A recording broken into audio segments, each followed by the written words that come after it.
हाय दोस्तों, इस वीडियो में हम आपको बताने वाले हैं इन्फिनिक्स फ़ोन में साउंड कम आ रहा है तो कैसे सही करेंगे।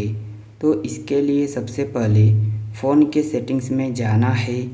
अब ऊपर सर्च का ऑप्शन मिलेगा, इस ऑप्शन पर क्लिक करना है और यहाँ पर लिखना है रीसेट। तो जैसे ही रीसेट लिखेंगे तो यहाँ पर रीसेट ऑल सेटिंग्स और रीसेट नेटवर्क सेटिंग्स का ऑप्शन आ जाएगा। इनमें से किसी भी ऑप्शन पर क्लिक कर देना है। तो चलिए हम क्लिक करते हैं।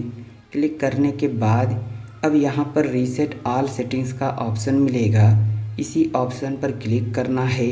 क्लिक करने से क्या होगा तो देखिए फ़ोन की पूरी सेटिंग रीसेट हो जाएगी, नेटवर्क सेटिंग्स भी रीसेट हो जाएगी और इससे आपका कुछ भी डिलीट नहीं होगा।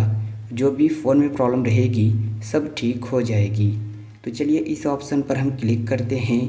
अब देखिए यहाँ पर मोबाइल के लॉक स्क्रीन का जो पैटर्न या पासवर्ड रहेगा उसे डालकर कंफर्म कर लेना है। तो इतना हम कर लेते हैं।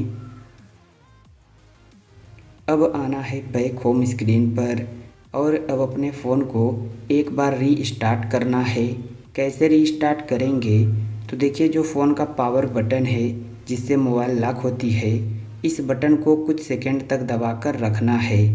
तो यहाँ पर ऑप्शन आएगा रीस्टार्ट का, इस ऑप्शन पर क्लिक करना है और जैसे ही फिर से क्लिक कर देंगे तो फ़ोन अपने आप ही स्विच ऑफ होकर स्विच ऑन हो जाएगा और इससे आपका कुछ भी डिलीट नहीं होगा। जो भी फ़ोन में प्रॉब्लम रहेगी सब ठीक हो जाएगी। और इतना करने के बाद आप चेक करेंगे तो आपके फ़ोन में साउंड प्रॉब्लम जो रहेगी वो ठीक हो चुकी रहेगी और इस तरह से ही कर सकते हैं। तो उम्मीद है वीडियो आपको पसंद आई होगी। तो वीडियो को लाइक और चैनल को सब्सक्राइब कर लीजिए, एक अच्छा सा कमेंट भी कर दीजिए। Thank you.